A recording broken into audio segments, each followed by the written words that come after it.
എണ്ണയിലല്ലേ fry ചെയ്യാൻ ഒരുങ്ങുവാണേ. അത് air fryer ആണ് വെക്കാൻ പോകുന്നത്. ഇത് വെച്ചാൽ എന്താ ഗുണം? അയ്യോ എത്ര നാൾ അത് വെച്ചുകൊണ്ടിരുന്നില്ലേ? നമ്മുടെ സാധാരണ ചട്ടിക്കകത്തല്ലായിരുന്നോ?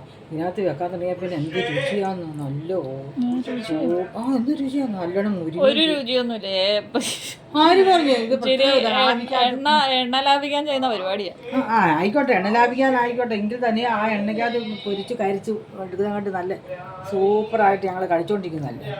അതൊന്നും അല്ല സംഭവം. അമ്മ മീൻ മറക്കാൻ വെച്ച് കഴിഞ്ഞാൽ മറന്നു പോകും. എപ്പോഴും അത് ആയിക്കോട്ടെ കരിഞ്ഞു പോകും. അത് ഇതാകുമ്പോ ടൈമർ ഉണ്ടല്ലോ. ടൈമർ ശരിയായിക്കോളൂ. ഇതാണ് സത്യസന്ധമായ കാര്യം. ഇത്ര മീൻ വേണോ? അത്ര വേണ്ടായിരുന്നു. വേണ്ടായിരുന്നു അത്ര. എന്തായാലും വെച്ചല്ലേ, ഇനി വെക്ക് പോവും. സ്ഥലമില്ലല്ലോ വെക്കാൻ. പിന്നെ വർണ്ണങ്ങളുണ്ട്, ഒപ്പിച്ച് വെക്കാം. അത് പൊരിയത്തില്ല. എന്നാ വേണ്ട, രണ്ടെണ്ണം എടുത്ത് വെച്ചു. നാളെ വെക്കാം. അത് ഇപ്പോൾ വെച്ചാൽ തിരിച്ചു വെച്ചു. എന്നാൽ തിരിച്ചെടുക്കുവാണേ. ഓക്കെ. ഓക്കെ.